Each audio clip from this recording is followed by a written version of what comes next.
Diego, primero que todo, un gusto que aceptaras la invitación y poder conversar contigo porque, a ver, yo te sigo en tu etapa televisiva, no la parte futbolística, que también te seguía, obviamente, porque los que tenemos mi edad y éramos fanáticos del fútbol sabíamos dónde jugabas y a qué jugabas.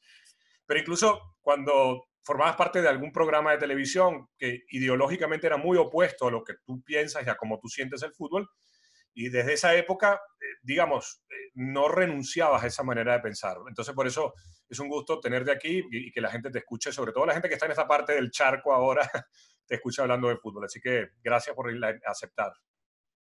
Gracias, Nacho. Muchas gracias a vos. Es un placer conversar contigo y con toda la gente que te escucha y nos mira.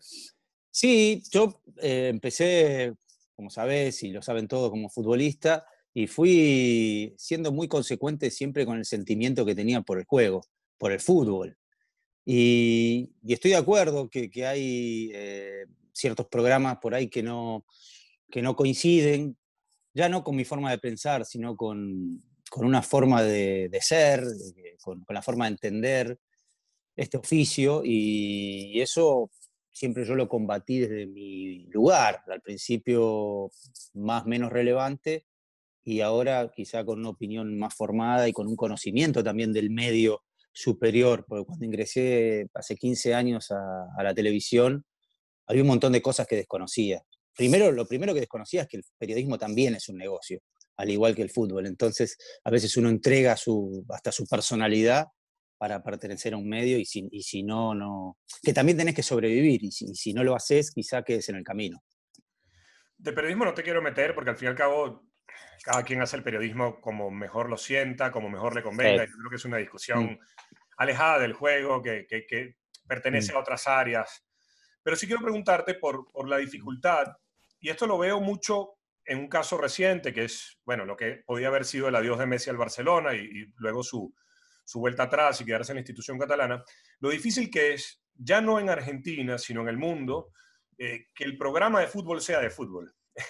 A mí me da la sensación de que hemos pasado a una etapa en la que, bueno, se hablan de otras cosas paralelas al fútbol, que, insisto, tiene su público, pero ¿por qué crees tú, viniendo del fútbol y hoy en día persona de medios, que sigues muy ligado al fútbol, la escuela de Menotti y otros proyectos, por qué es tan difícil que una mesa o tres personas en un medio de comunicación digamos, profundicen en la discusión de conceptos futbolísticos?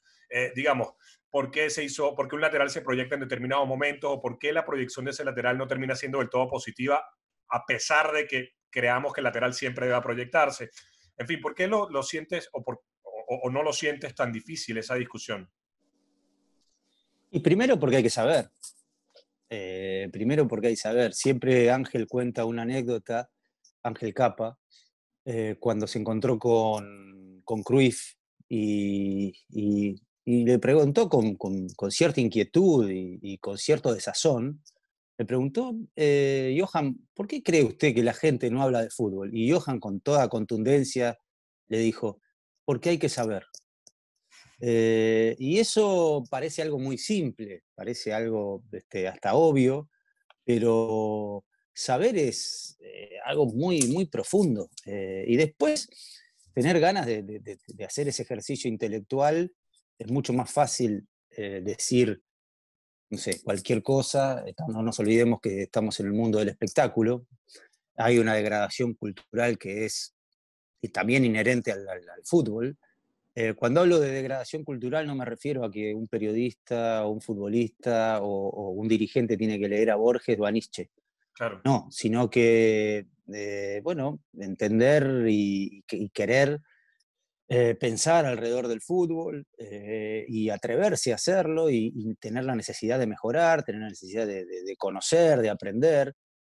Y que tampoco, y acá sí voy a incluir nuevamente a los medios de comunicación, castigamos al que no sabe, no castigamos con el sentido estricto, sino tiene impunidad para decir cualquier cosa. Y esto, por supuesto, que va afectando lentamente el conocimiento de la gente, la instrucción de la gente. Yo creo que nosotros somos en algún punto docentes, sin tener la altanería de sabernos que estamos en un pedestal o en un escalón superior, pero si llegamos a determinadas zonas, a determinados lugares, es porque tenemos más conocimiento que los demás, y eso también tener conocimiento significa tener responsabilidades en la formación intelectual, en la formación de la gente, cultural de la gente.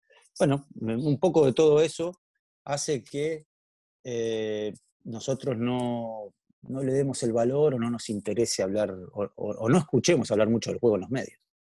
Hay una cosa que sostienes y que yo estoy muy de acuerdo, que la caída, llamémoslo académica o del nivel cultural, es alarmante porque, bueno, trae lo que trae, es decir, una ignorancia militante y orgullosa, pero además, digamos, se enorgullece quienes militan en esa ignorancia, se enorgullece digamos, de plantear o de sembrar conceptos que les valen para una vida. Por ejemplo, la intensidad. ¿Cuántos años tenemos hablando o escuchando de la intensidad o de la preparación física como la principal responsable de un triunfo o de una derrota? Cuando incluso uno de los tipos que son más admirados, es más admirado por esta corriente de pensamiento, José Mourinho, te hablaba de que la intensidad no tiene nada que ver con los desplazamientos físicos, sino con un tema de la concentración del atleta, que el deportista, el futbolista es un deportista, es un atleta, para tomar mejores decisiones. Y sin embargo, la intensidad es correr, meter, pegar, no sé, luchar, y todas estas frases hechas que al fin y al cabo no dicen nada, pero pareciera que sirven de trampolín para ganar espacio, ¿no? Espacio en los medios, espacio en los espacios, valga la redundancia, de debate. Y no se habla ni lo que es la intensidad, ni qué quieren decir con eso, ¿no? Sí, porque esas frases a veces vacías tampoco se interpelan seriamente, o sea, se van diciendo y se van instalando. Yo creo que lentamente este tipo de formas de hacer periodismo, de comentarios, de análisis, lentamente se están perdiendo, más allá que uno crea que tienen más impacto o la gente los recibe con agrado. Yo creo que lentamente hay que estar, bueno, se van perdiendo y hay que estar mucho más preparado para resolver y para analizar el juego hoy en día, porque el juego ha sufrido positivamente, digo, un giro, se ha transformado desde finales de la década pasada, y si uno no está eh, básicamente preparado para entender qué es lo que sucede, corre el riesgo de que el fútbol te pase por encima y esos análisis que antes parecían certeros o científicos, que estaban basados en alguna sabiduría, se van corriendo y el periodista puede quedar en offside. El periodista o el analista puede quedar en offside tranquilamente. ¿Por qué?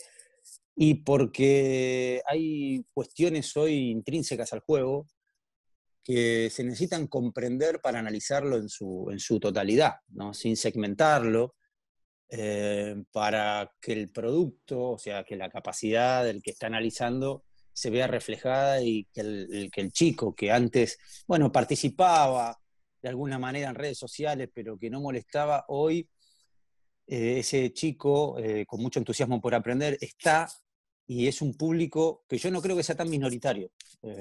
No hay que subestimar eso, no hay que subestimar eso.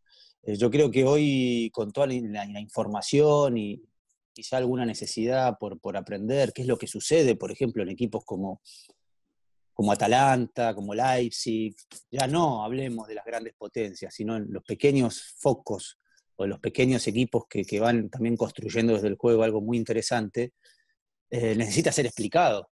¿Por qué? ¿Por qué un equipo como Leipzig, no sé, como muchos otros de italianos que tenían una idiosincrasia, que estaban formados culturalmente con bases del catenaccio y demás? ¿Por qué salen jugando desde atrás? Si yo acá en Argentina o en Sudamérica estoy diciendo que el que sale jugando atrás es ingenuo, pero ¿cómo? Si los italianos lo adoptaron, no debe ser tan ingenuo, tan infantil. O sea, nosotros también como analistas tenemos que hacernos preguntas. Ese tipo de preguntas nos van llevando, y sobre todo buscando las respuestas, si uno quiere analizar profundamente. Ahora, Claro. si no, es otra cosa, ¿no? Eso nos va llevando también a resolver esos interrogantes, ¿no? Fíjate que mencionabas a Ángel Capa y hay un libro que él publica, que son unas conversaciones con César Menotti, que a mí me parece que es un libro extraordinario y que es una lástima que el mismo Menotti se niegue siempre a que reediten el libro. Sus razones tendrá y hay que respetarlas, pero ese Menotti que edita ese libro y que en ese libro le lee una frase que antes, o un concepto, mejor dicho, que antes se lo había escuchado nada más a Xavier Ascargorta, un entrenador que yo creo que también sufre por precisamente querer conocer más y seguir formándose, que era que no puede dejarse de lado que el futbolista es un ser humano que ejerce el oficio de futbolista. Es lo mismo que el odontólogo, que el ingeniero, que el arquitecto, y que a veces olvidamos eso. Y el propio Menotti, en un programa en el cual tú participabas, que era La Llave del Gol, en una entrevista muy rica, él hablaba del pensamiento complejo. Hablaba de principios del pensamiento complejo, que tampoco uno tiene que ser un gran, digamos, experto en complejidad o en filosofía para entender que el ser humano, primero somos distintos, pero además estamos en una etapa constante de cambio y de adaptación. Entonces, a mí me sorprende un poco que a veces en nuestro continente, en Sudamérica, seamos tan reacios a ese cambio, cuando la propia Alemania, que después ganó un mundial y que ahora en la Liga de Naciones Europea vuelve a mostrar una cara bastante competitiva, bastante interesante, cambió digamos, adoptó una nueva identidad a partir de la comprensión más profunda de que este es un juego de relaciones. ¿Por qué nos cuesta tanto a nosotros los sudamericanos? Bueno, yo creo que en definitiva hemos perdido un poco la identidad, la identidad que está enlazada con nuestras costumbres, con nuestra manera de ser, fundamentalmente. A veces por querer ser progresista o por querer ser hombres del futuro o modernos, creemos que eso nos tenemos que ir adaptando a lo que sucede, y eso es peligroso también, porque las raíces están, si bien Alemania como necesidad hubo un cambio, sobre todo después de la inmigración, llegó y de las grandes decepciones de la Eurocopa y demás, necesitaba ir al corriente de los tiempos que venían. O sea, el fútbol dominante español le cambió la mentalidad al fútbol europeo, pero yo fue tan abrumadoramente superior y logró tanta admiración que quizá el fútbol como producto en otros países estaba perdiendo valor. Primero, no tenían los resultados esperados. Y después el producto fútbol no era tan atractivo como el español, porque España logró conjugar la belleza de este juego bien hecho, y después la efectividad, ganando Mundial, ganando Eurocopa, sobre todo, creo yo, logrando casi la excelencia en la Eurocopa 2012. Bueno, todo eso produjo un cambio, me parece que fue un cimbronazo para todos. Quizá Alemania lo percibió antes, todo esto. Quizá Alemania empezó a percibir que con el fútbol físico o el fútbol mecanizado no era suficiente, que se necesitaba formar otro tipo de jugador. Creo yo que las corrientes que vinieron sobre todo de Turquía le influyeron mucho, y de otros países aledaños influyeron mucho en la formación de ese jugador, la cruza de razas y cómo se entendía el fútbol en otros lugares, y sobre todo que venía a complementar un poco. La Alemania siempre tuvo grandes futbolistas. Si uno mira a Overath, por ejemplo, vos miras a Overath, a Beckenbauer, si estos futbolistas son sudamericanos o alemanes. Pero, digamos, se empezó a producir en masa grandes jugadores, sobre todo entender cómo había en las academias, cómo había que formar a ese futbolista, qué necesitaba ese futbolista para jugar mejor al fútbol. Y nosotros justamente, en lugar de, y esto hablo ya desde la época de Argentina 1, Checoslovaquia 6, en el Mundial 58, empezamos a distorsionarnos y a buscar en el futuro o en la formación atlética, en la preparación atlética, olvidándonos que en ese mismo mundial fue Brasil el que dio cátedra de fútbol con Pelé, bueno, con los grandes exponentes, con Didi, con Babá, con Garrincha. Entonces, fue inexplicable lo que pasó, sobre todo en el fútbol argentino, y olvidándonos nuestras raíces, queriendo emular a Europa, Y yo creo que eso lentamente empezó a entrar en la conciencia, primero el arribo de los preparadores físicos, los entrenadores con los nuevos métodos o modelos de juego, que se basaban mucho en correr y en la preparación física y en la parte táctica, pero siempre la táctica en referencia a cuestiones más ligadas más a lo estructurado, a lo defensivo. Y empezamos a perder esa impronta del jugador argentino, o sea, y sobre todo un concepto que después se fue afirmando con Maradona como gran exponente, que sobre todo buscando la figura de ese salvador. La creatividad no surge colectivamente, sino depende de un futbolista, de la magia de un futbolista. Y bueno, me parece que el Mundial 86 lejos estuvo de mejorar o de enriquecernos, sino al contrario, ¿no?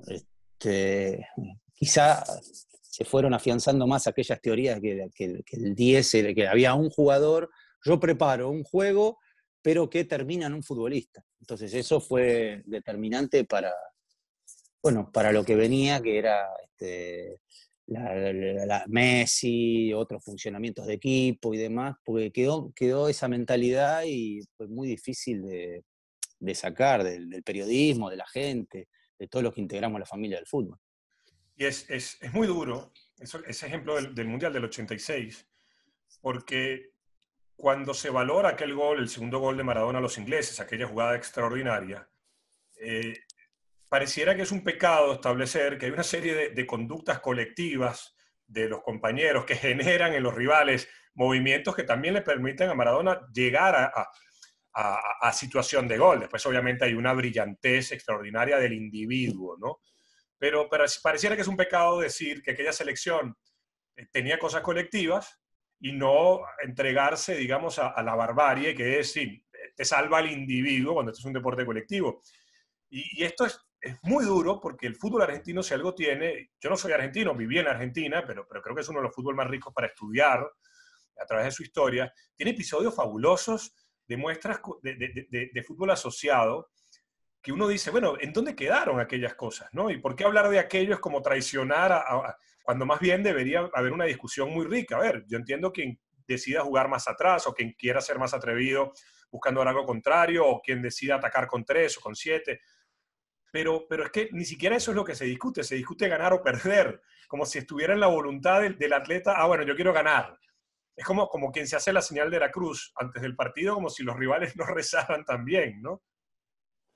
Bueno, porque siempre se mira de la perspectiva del ganador o del perdedor, pero esto es entre dos y los dos salen con la misma aspiración. Parece ridículo esto o absurdo aclararlo, pero si el deporte lentamente, al ganar espacio, mucho espacio y poca gente preparada, se fue simplificando, buscando, bueno, otros escenarios, buscando conquistar al público. Y hubo una retroalimentación, lo que decíamos antes, ¿no? La degradación cultural, las políticas de los diferentes gobiernos y el fútbol. Yo creo que el fútbol es una expresión cultural y lentamente fue absorbiendo todo esto que sucedía en nuestra sociedad, porque era parte del problema, no era algo que estaba Claro. por afuera del problema, ajeno a todo, ¿no? El fútbol no estaba ajeno a todo, al contrario. Hacer una manifestación artística, popular y demás, los mismos problemas, los mismos inconvenientes que había en la sociedad, bueno, existían en el fútbol. Entonces, me parece que ahí es donde estos mensajes que son muy, muy difíciles de asimilar para cualquier ciudadano común, fueron tomando forma y fueron como calando en la gente, ¿no? A mí me parece que este tipo de educación no solo viene en el fútbol, sino también viene en las empresas, en los mensajes, que todo el que pierde deja de tener derecho a la opinión, todo el que pierde es débil, todo el que pierde está fuera del sistema, es un residuo de la sociedad.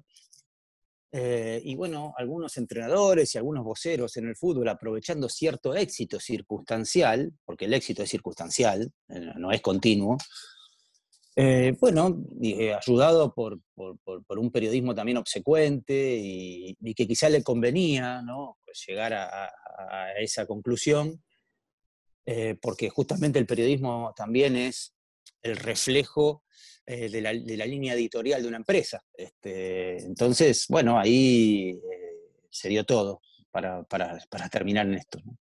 Antes de pasar a otro tema que yo creo que es sumamente interesante conocer, porque desde Europa siempre se ha, bueno, digamos, desde España, no se ha entendido por qué el cuestionamiento constante a Messi, pero quiero preguntarte, porque me hablas de toda esta situación que lleva mucho tiempo, de esta degradación, y fuiste futbolista profesional y jugaste en clubes de un nombre importante, sobre todo en Argentina, porque, a ver, mira que jugar en Boca y en Racing no es cualquier cosa. Te lo dice un hincha de Racing. Pero eh, cuando jugabas, ¿era Sí. más lo que disfrutabas o era mucho lo que también venías cargado de todo eso que rodea al fútbol y que termina haciendo daño? Bueno, yo empecé el fútbol como todo niño disfrutándolo. Tenía una atracción por la pelota, por el juego mismo, pasaba horas y horas. Lentamente, cuando me fui incorporando al mundo profesional, te van quitando, te quieren quitar ese placer del juego porque evidentemente hay más responsabilidades. Pero yo creo que está en uno, y te contesto la pregunta. Yo he disfrutado mucho del juego, pero también lo he disfrutado, eh, diría que en relación con la gente también que me iba cruzando. Había gente que me sacaba lo mejor de mí o hacía que yo disfrutara, que sienta placer por el juego. Había entrenadores que, que, que, que siempre hasta te obligaban a jugar con alegría, con soltura, porque en definitiva era mi ADN, mi esencia. Yo no creo que se pueda incluso aprender si uno no está conectado con el placer, no sé, con la satisfacción, con la admiración hacia quien te enseña. O sea, es una forma de aprender. Entonces, cuando me encontraba con esos entrenadores, que lamentablemente el futbolista no lo elige, sino el entrenador es entrenado por imposición, te lo impone la comisión directiva, bueno, ahí se da un combo muy interesante. El futbolista se reencuentra consigo mismo y empieza a sentir esas sensaciones que tenía desde chico. Y ahí es donde el futbolista, creo yo, no solamente en mi caso, sino también lo experimenté en futbolistas que por ahí son de otro perfil, más recuperadores o defensores o arqueros, cuando el futbolista se reencuentra con ese niño, con ese costado amateur, sin descuidar, porque esto hay que hacer la aclaración, los deberes o los rigores del profesionalismo, ahí es donde me parece que sale a flor a lo mejor de él. Y fueron pocas las veces que me he encontrado con esos entrenadores que a su vez, y acá sí los entiendo, viven momentos de mucha tensión cada vez que agarran un equipo de fútbol profesional. Esto tampoco uno lo puede desconocer, ¿no? ¿Por qué? Y porque en esto de las reglas salvajes o de capitalismo atroz, de tener que cambiar y ser solamente un fusible dentro de una gran empresa o una gran familia como el fútbol, una gran industria, viven amenazados todo el tiempo. Entonces ahí es donde cuesta. Hay entrenadores que no se entregan, entrenadores que no se desnaturalizan y otros que se les percibe en la relación, en la mirada con el jugador, que son capaces de negociar sus convicciones a favor del partido del domingo. Y ahí es muy complejo el panorama, porque hasta qué punto negociando vos lográs mejorar al equipo, porque después está la mirada del jugador, cómo te observa y cómo te analiza ese futbolista, o cómo lo analiza el entrenador a alguien que es capaz de negociar o que un día te dice, bueno, vamos a jugar de una determinada manera, perdés, y el martes cuando llegás al entrenamiento, miren muchachos, vamos a cambiar y vamos a pasar a jugar, no sé, te pongo un ejemplo, al contraataque. o ahora sí vamos a tener la pelota, o este fin de semana vamos a jugar de esta manera. Y ahí empieza a surgir entre el plantel y los jugadores y los entrenadores cierta rispidez, cierta desconfianza que no es saludable para lo que viene. Ahí mencionas eso y es como escuchar cuando le piden a los entrenadores que tengan un plan B, un plan C y un plan D. Es decir, Sí. quitarte, Sí, Luis. si pudieran los planteles de fútbol conformados por 25 seres humanos, quitarse la careta y ponerse una nueva, ¿no? Bueno, porque nosotros vendemos, más que análisis, a veces vendemos recetas. Las Ok. recetas del fast food, las recetas del todo rápido, y todo lo resolvemos en el escritorio. Y el fútbol es muy, muy difícil. Dentro de la cancha aparecen situaciones imprevistos, que no, la mayoría de las cuestiones, si bien por supuesto hay una plataforma, que es la preparación, el estilo, lo que un entrenador le inyecta permanentemente a los jugadores, después aparecen en el campo de juego, en esto del rival, y tener que también contemplar al rival dentro del análisis. Un futbolista no hace lo que quiere, un equipo no hace lo que quiere dentro de una cancha, hace lo que puede, lo que lo dejan, lo que es capaz de, pero también hay un adversario que te intenta neutralizar, superar, te busca los defectos, preparó el partido. Entonces, me parece que desde afuera hay un cierto... se ignoran un montón de puntos o el sentimiento que, que se vive dentro de una cancha. Por eso el entrenador tiene que estar muy preparado y ayudarle al futbolista barra equipo a resolver cuestiones que están ligadas en muchos casos a factores no tanto tácticos, sino emocionales. Descubrir en el futbolista qué clase de personalidad tiene, en la adversidad cómo se comporta, para no solamente encerrar todo en un razonamiento táctico. El fútbol es mucho más amplio que eso. En la cancha, cuando vos tenés la pelota, también tenés que mirar la perspectiva desde el jugador, no desde arriba, sino desde la cancha, ¿no? Y esto me parece que a veces hay como una conducta muy reduccionista por parte del entrenador, por parte de quienes vemos, quienes observamos el juego. Y muchas veces se dice que hay que enseñar a pensar al futbolista y no sé si a ver, yo creo que la afirmación es muy tremebunda porque, y te lo pregunto a ti porque jugaste y en una posición en la cual te iban a comer los tobillos, la rodilla, lo que fuera. Uh-huh. El futbolista más que pensar entrena, creo yo, variables para que en el momento que recibes la pelota toda esa toma de decisiones y toda esa panorámica sea algo casi automático, a pesar de que no existe el automatismo, porque estamos hablando de seres humanos y no computadoras, pero que sí tengas internalizado todas las posibilidades que puedes tener en determinado momento sin que esto signifique que vayas a tener éxito en la ejecución. Y a veces en esta dicotomía del futbolista que piensa o el futbolista robot nos olvidamos precisamente de eso, del carácter humano del futbolista que en ese momento tiene un rival que más que por más vídeo que veas, por más que lo tengas analizado, el rival también es ser humano y va a actuar de otra manera. Entonces es un juego tan rico que a veces yo siento que lo estamos llevando a una superficialidad muy grande, como si esto fuera, digamos, lo jugáramos a la Play, que en la Play es obvio, cuando la lleva Messi en la Play, ese Messi durmió bien, comió bien, no tiene problemas, ¿no? Pero estamos perdiendo un poco de perspectiva. Sí, sí, volviendo a lo que decías antes, como decían los grandes maestros, es un ser humano que juega al fútbol. Y por eso está en el entrenador, en la afinidad, en el conocimiento, en la relación diaria, saber de qué está hecho ese futbolista. El futbolista cada vez que agarra la pelota tiene una representación mental de la jugada. O sea, el futbolista mientras va actuando va pensando. Y entonces uno tiene que tratar de, en el entrenamiento, recrearle ese tipo de situaciones para que el futbolista pueda resolver, no digo sin pensar, porque a mí particularmente como entrenador me gustaría que preparar a un futbolista para que me sorprenda el futbolista, no para que haga lo que yo quiero. ¿no? Porque esta es otra cosa, ¿no? Para que me sorprenda. Porque si hago lo que yo quiero, yo le estoy dando 32 maneras de resolver una jugada y en el campo de juego no hay 32 maneras de resolver una jugada, hay infinitas.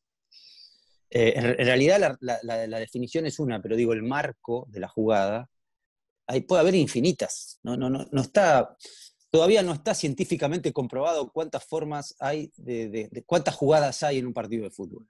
Porque eso depende de un montón de cosas, de dónde están los jugadores, dónde estoy yo, cómo estoy yo. Entonces no hay 45 contextos para el jugador. No, hay miles, hay infinitos.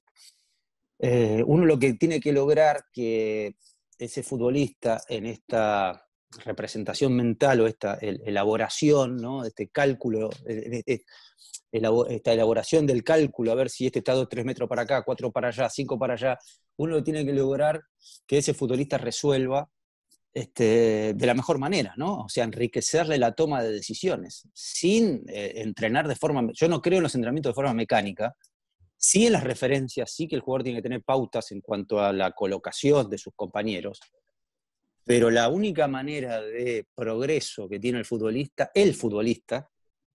y eso por supuesto repercute en todo el equipo, es que ese futbolista tenga mayor capacidad para tomar decisiones. Me parece que es la forma. En tu época de activo seguramente te encontraste con muchos entrenadores algunos de sus métodos era, digamos, correr y correr y correr alrededor de la cancha, sprints, todo esto, alejado de la pelota. Uh-huh. Porque además coincidía con la época, ¿no? Aquella época en la cual todavía se creía que estábamos preparando al futbolista para correr durante 90 minutos continuados sin relación con la pelota. Hoy, año 2020, bueno, año 2020, ¿te encuentras con mucho de eso en Argentina? ¿Ha ido cediendo a, digamos, a una preparación, a un entrenamiento mucho más pensado en lo futbolístico que en lo atlético como algo aislado? ¿O todavía hay muestras, digamos, de esa disociación? Puede haber alguna muestra, pero muy escasa, Okay. muy minoritaria. La metodología de entrenamiento ha cambiado, la concepción del juego ha cambiado. Entonces estamos viendo entrenadores que necesitan solamente una cancha de fútbol para hacer una pretemporada, no arena, no ir a la montaña, ni nada que se le parezca. O sea, antes se preparaba, y antes no me refiero a 100 años, sino a hace 20 años, las teorías del entrenamiento estaban ligadas al atletismo, al fútbol. O sea, el futbolista tenía que, como dice Seirulo, llenar un depósito, y cuanto más entrenabas en la pretemporada, las diferentes variables, ¿no? Una era, por ejemplo, la fuerza, otra era la resistencia y demás, que cuanto más kilómetros hacías, ese, Claro. ese futbolista iba a estar entrenado, no solamente mejor entrenado, sino también más iba a durar. O sea, ese entrenamiento se iba a permanecer en el futbolista durante más tiempo. Entonces, eso te iba a permitir llegar a la jornada o a la fecha número 13 con una gran preparación.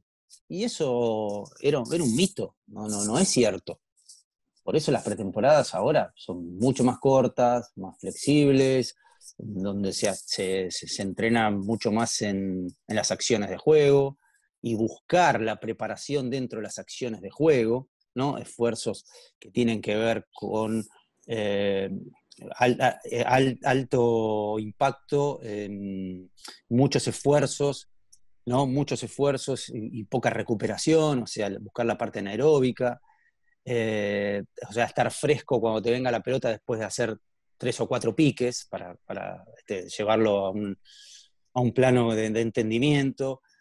Que el futbolista pueda también soportar el partido y las decepciones de un partido, la adversidad de un partido sin, o sea, cuando interviniendo con la parte cognitiva, la parte cognitiva que es que el jugador esté apto y lo suficientemente entero para poder hacer una jugada en el minuto 80 a pesar de que vaya perdiendo 1-0, y ahí es donde intervienen todos los procesos mentales del jugador, cómo el jugador va sintiendo y va jugando el partido, porque el jugador va jugando el partido desde la primera jugada hasta la última, y ahí es donde la cabeza también, y además, como también dicen los grandes maestros, no conozco un jugador cansado cuando va ganando 4-0. O sea, todo lo que pasa por la cabeza, por lo que pasa por la psique, impacta en el juego. Entonces,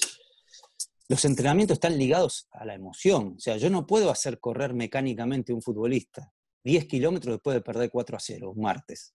Porque si yo lo hago correr el martes 10 kilómetros después de haber perdido 4-0, ese futbolista lo va a hacer mecánicamente, pero no va a estar implicado mental ni emocionalmente en lo que está haciendo. Entonces ahí es donde no sirve, el entrenamiento no es útil. Por eso hay una conexión cuerpo-cabeza que es fundamental, hay que entenderlo, ¿no? Los comportamientos de los jugadores que van perdiendo 2-0, 3-0, por ahí el jugador está lúcido físicamente, pero no lo puede, no cuesta, no coordina, no ejecuta, justamente porque está perturbado mentalmente. Entonces, todo esto hay que entenderlo también para preparar al futbolista acorde a las posibilidades que se va a encontrar el fin de semana, ¿no? El día del partido. Y esa perturbación del momento adverso que cada jugador lo puede afrontar de manera individual, es decir, según sus propias capacidades. Pero esa angustia es la que yo veo hoy en día, y no me refiero al episodio contractual, pero sí de los últimos tiempos, a Messi. Un tipo angustiado, o un tipo al que le han transferido esa angustia, bien sea porque tiene que ganar una Champions League, como si esto... A ver, si el Real Madrid es el que más la ha ganado y tiene 13 en más de 100 años, sabemos lo difícil que es, podemos concluirlo. Y esa angustia yo veo que se la han transferido exigiéndole primero en la selección argentina y después en el Barcelona que sea algo que él no puede ser. Porque, a ver, si a mí me piden que yo juegue como Messi, ni que por más que Messi me explique, yo no voy a poder nunca ser algo similar.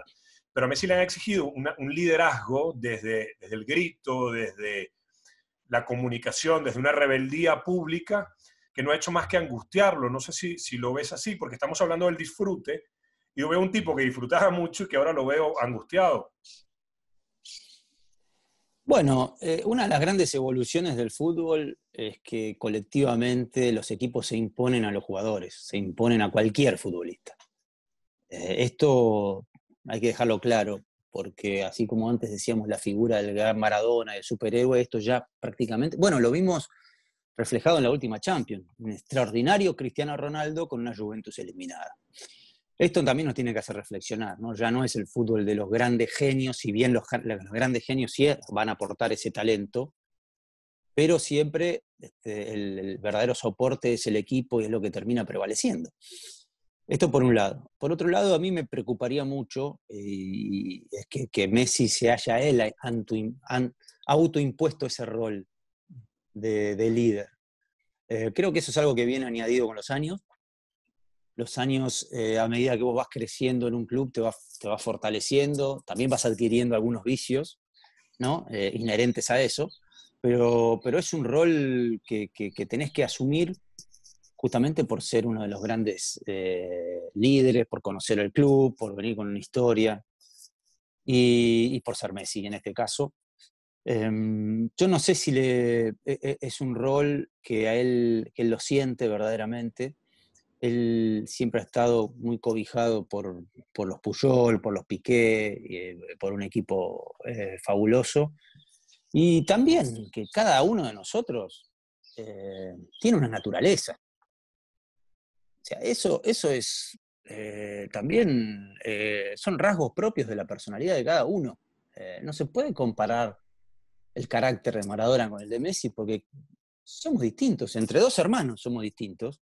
Imaginemos entre dos personas que no se conocen, que vivieron en diferentes infancias y que tienen otros padres, otra educación escolar, en algún caso, otros la educación de la calle. O sea, eso es muy, muy de la esencia de cada uno. Messi sí está cargando con con esa mochila. No es una mochila, me parece que le quede bien. Creo que es una mochila que le agrega mucho peso a lo que ya tiene, ser el mejor jugador del mundo y tener que ganar todos los partidos, todos los días, ya es difícil de sobrellevar, ¿no? Y apenas viene una decepción, la responsabilidad es de ese jugador.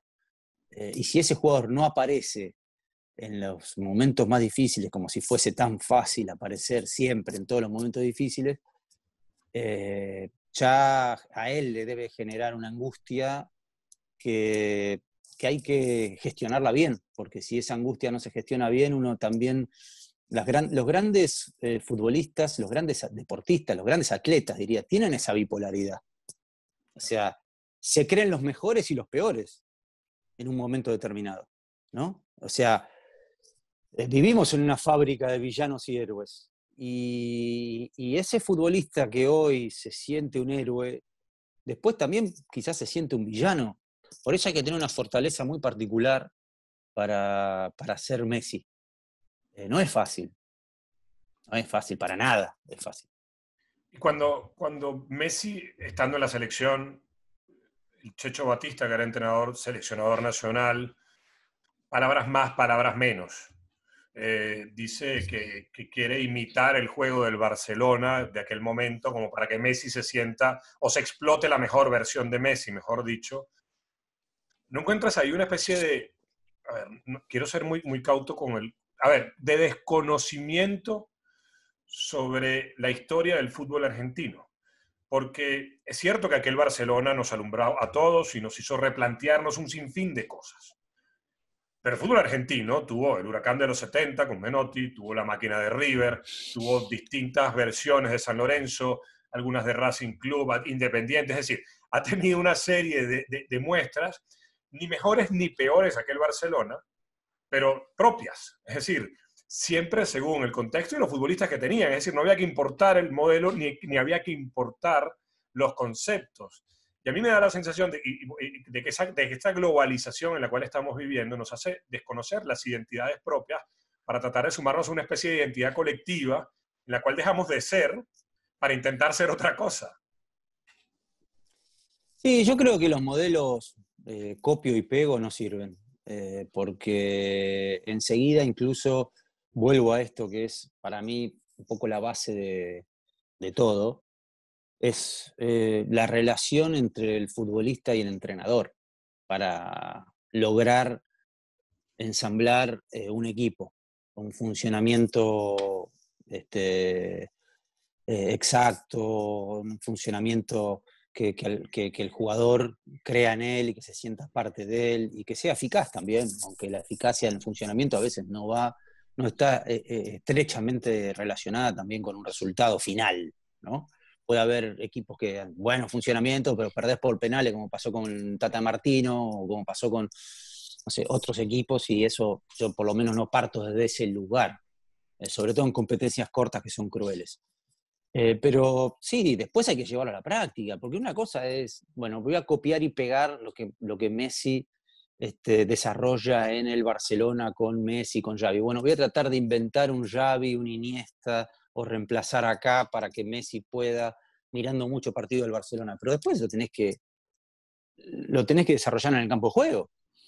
Y el pecado de Batista fue que puso 3 número 5, que ninguno de los 3 cumplía funciones diferentes al resto. Entonces el equipo fue muy monocorde en la mitad de la cancha, no tenía cambio de ritmo, tenía circulación pesada, la pelota le llegaba a Messi prácticamente sin ventaja, sin rodar, no rodaba mucho la pelota, se superponían los volantes, porque eran 3 número 5, entonces, bueno, ahí el jugador te descubre enseguida cuando el entrenador, y no digo que Batista, porque puede tener, a mí yo ya parto de la sensibilidad, si un entrenador tiene la sensibilidad de imaginar un equipo con la pelota y demás, bueno, para mí sea más respetable que otro que en definitiva dentro de sus principios dice de entrada, no, yo renuncio a la pelota y yo no quiero jugar. La consideración mía con entrenadores como Batista ya es alta, ¿no? Porque creo yo que hay una sensibilidad. Después está el conocimiento. Fútbol es sensibilidad y conocimiento. ¿Cuánto puedo hacer yo que un equipo juegue a un nivel determinado? ¿Desde dónde parto? De los jugadores, bueno, de los jugadores, pero eso después cómo los jugadores, cómo lo voy mezclando, dónde quiero que jueguen, cómo participan del juego cada futbolista, para lograr que, en este caso Messi, pueda encontrar comodidades, pero también las comodidades no las encuentra solamente porque una cosa es el sistema, otra cosa es el estilo, ¿no? El estilo que tiene mucho que ver con los futbolistas, ¿no? Y cómo se van desempeñando esos futbolistas dentro de ese funcionamiento. Te hago la última porque es una charla muy rica y si no me autoimpongo el límite, pudiera seguir cuestionando. No, tranquilo, sigamos un ratito más, no hay problema. Genial. En la sensibilidad del entrenador y del futbolista tiene que haber un nexo que los una. Y el futbolista es muy inteligente. Yo parto que al futbolista se le subestima. Y yo veo cuando el futbolista descubre si el discurso va acorde con lo que se entrena o si el discurso tiene consonancia con lo que después se va a intentar hacer. Cuando el futbolista, palpa que el entrenador es eso, digamos, una bipolaridad. El futbolista, ¿cómo reacciona? Porque ya cuando empiezas a dudar del entrenador, ya tú dudas en el campo. Ya no es solamente el entrenamiento, sino que vas a dudar en el campo. Bueno, hay futbolistas y futbolistas también. No todos los futbolistas tienen esta observación aguda o este interés real.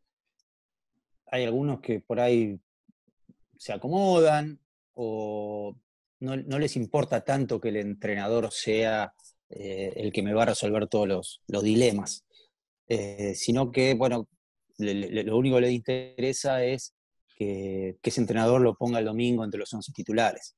Claro. Entonces, allí tiene que ver con el futbolista. Generalmente los grandes cracks tienen una intuición, una conciencia, lo que necesitan el entrenador para mejorar. Entonces, los grandes cracks siempre fueron así.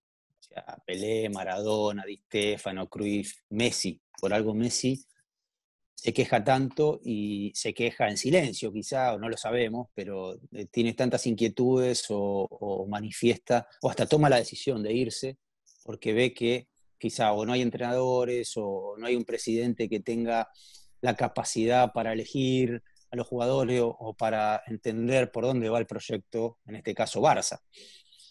Y eso es para mí esencial. Eso es esencial, entender que hay un entrenador que te tiene que mejorar. Para mí el entrenador en la vida de un jugador es recontra importante y él tiene que estar, sobre todo para entrenar a estos grandes jugadores, muy, muy preparado desde todos los aspectos, no solamente desde el futbolístico, pedagógico, didáctico, cómo enseñar, cómo comunicar, cómo llegarle al jugador, porque a veces una cosa es en el campo, ¿no? Las enseñanzas o los lineamientos que yo quiero darle al futbolista, y otra cosa es en el vestuario, en una charla técnica, cuando tengo que ir a hablar con el presidente, cuando tengo que hablar con el manager, cuando tengo que hablar con la prensa. Bueno, hay muchas áreas ahí que por eso hoy los entrenadores tienen que estar verdaderamente capacitados para todo, pero lo más importante es que sepan de fútbol. No hay esto no lo podemos distorsionar. Lo más importante es que sepan de fútbol. Si el jugador ve en el entrenador un maestro del juego, alguien que verdaderamente sabe de fútbol, se rinde, se entrega, le es fiel. Después obviamente aparecerán otros componentes, pero la prioridad es que el entrenador sepa de fútbol y que el jugador allí perciba que el entrenador sabe de fútbol. Lo demás viene. ¿Y cómo está el fútbol argentino? Porque, el último campeón es Boca, con un tipo de la vieja escuela. No estoy haciendo un juicio de valor, sino simplemente una representación cronológica, como Miguel Ángel Russo, que ya tiene un largo camino recorrido, que yo creo que eso le da una serenidad tremenda porque Russo, él mismo explica que se gana y se pierde, que esto precisamente ni teniendo a todos los cracks vas a ganar, y eso a mí me gusta la personalidad de un tipo así. Después discutimos si los equipos juegan de determinada manera según los gustos de cada cual. Pero por otro lado, lo que yo veo desde afuera es que hay una serie de entrenadores muy jóvenes, quizá el más, bueno, quizá no, el más representativo es Marcelo Gallardo, que pareciera, y lo digo desde la duda porque no estoy allí, que han intentado precisamente alejarse un poco de la forma estructurada de concebir el fútbol y sumar todas esas variables que tú mencionas, que no solamente, a ver, a partir de que sé de fútbol, tengo también que saber de pedagogía, tengo que saber de estimular mi sensibilidad, ser más humano y comprender una serie de situaciones que están alrededor del juego. ¿Ves que esa formación ha ido calando en el fútbol argentino de hoy? Porque, insisto, es una percepción desde 7.000 kilómetros a la distancia.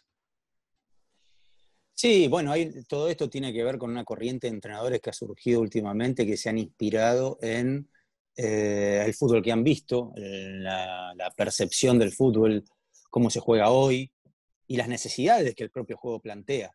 A mí Gallardo me parece un líder fascinante. Es muy difícil analizar la coyuntura del fútbol argentino porque los jugadores ya no es que los compran, se escapan del fútbol argentino.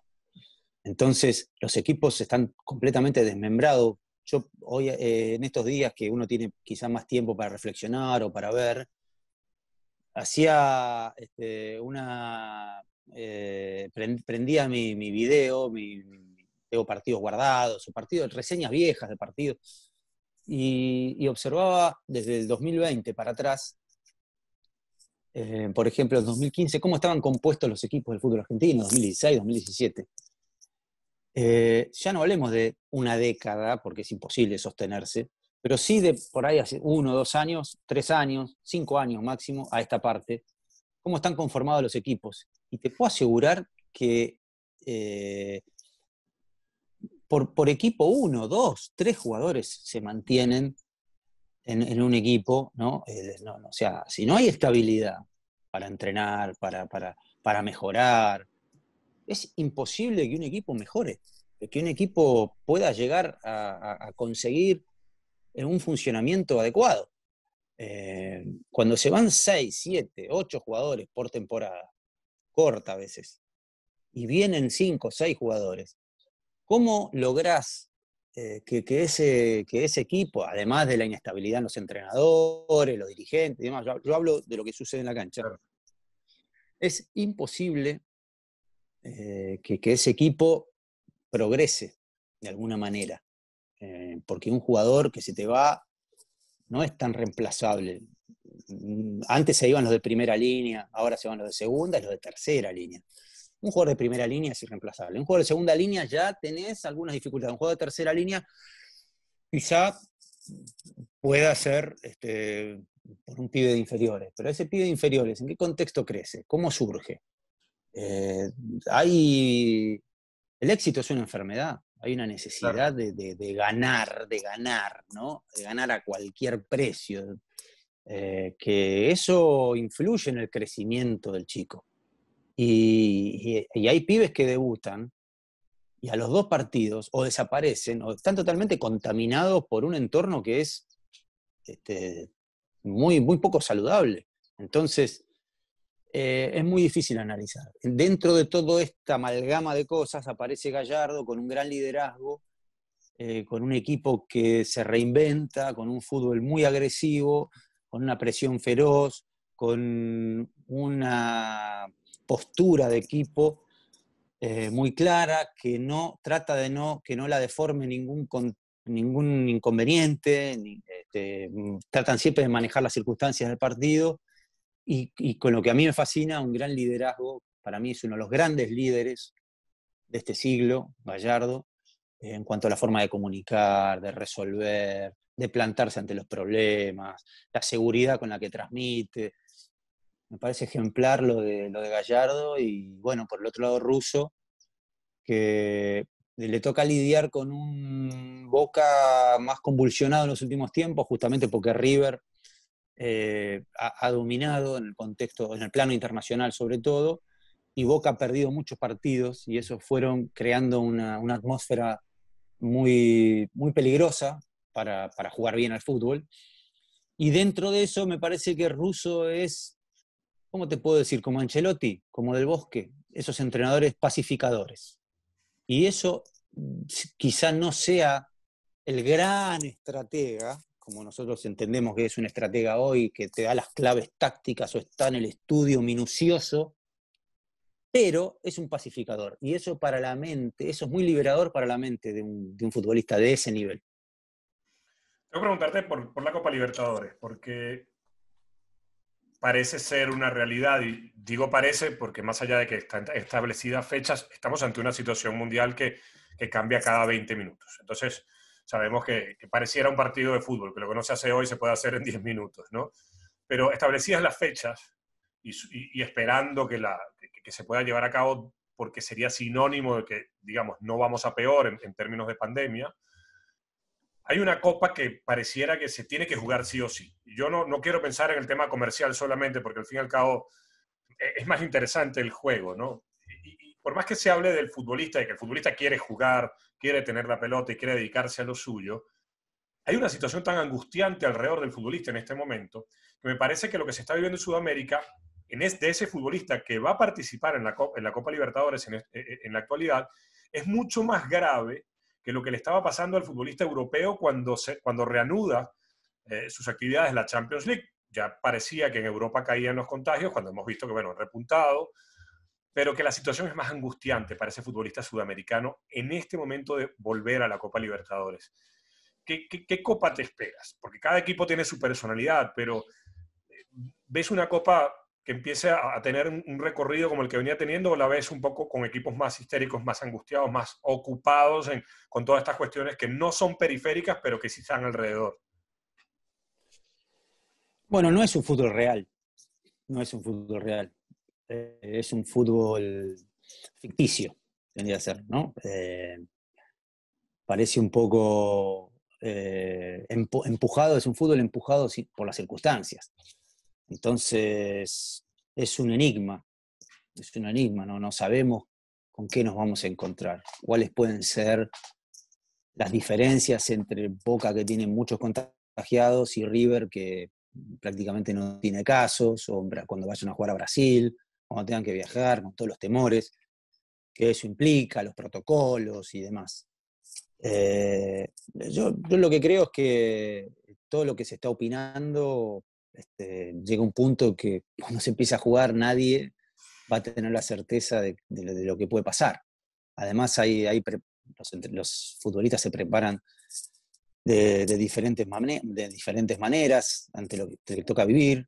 Si un futbolista estuvo contagiado, cómo se entrenó cuando estuvo inactivo digo, cuando estuvo encerrado en su casa, si es que estuvo encerrado, otros sacaron una pequeña ventaja, o sea, hay un cúmulo de situaciones que muy difíciles de determinar y que cuando empiece a rodar la pelota va a haber una gran incógnita.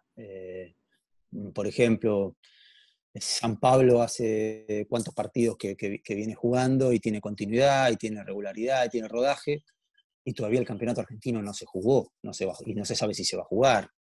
Entonces, ¿cómo se mide? ¿Cómo se pesa eso en el rendimiento deportivo? Seguramente la lógica dice que va a estar mejor un equipo brasileño, pero después a la hora de jugar en la cancha, un futbolista que tiene categoría, por ejemplo, Tevez, si bien es más delicado porque tiene edad u otro, quizás sabe plenamente consciente de sus falencias o de su falta de preparación y puede sobrellevar el partido de manera hasta los, no sé, hasta los 3, 4 encuentros se empiece a sentir mejor, más competitivo, más familiarizado con la pelota. Evidentemente, en este caso, Argentina corre con una desventaja teórica, y bueno, el fútbol es negocio. La pelota, una vez yo creo que fue Freddie Mercury que dijo, el show debe continuar. Bueno, el show debe continuar. No sé si fue Freddie o Queen, pero bueno, el show debe continuar. Diego, gracias. Ha sido una charla fabulosa. Gracias por el tiempo, por aceptar y porque yo creo que hay una serie de conceptos muy ricos quienes la escuchen, quienes la observen, van a llevarse muchas cosas para seguir dudando y para seguir pensando que al final, pensando y dudando, se puede construir un mejor fútbol. De verdad que mil gracias. Totalmente, totalmente, dudando, pensando y tratando de todos los días aprender algo nuevo, ¿no? Leer algo. Yo creo que la curiosidad es la base de todo y que el fútbol es un juego excepcional que mezcla, ¿no?, ciencia con juego, con los requisitos lúdicos que tiene que tener este juego, inevitablemente, y que es un juego maravilloso. Así que bueno, estamos en contacto y siempre te leo y siempre te escucho, así que sos parte de mi grupo de consulta, ¿no? Así que esto está, por lo menos a mí me enriquece muchísimo.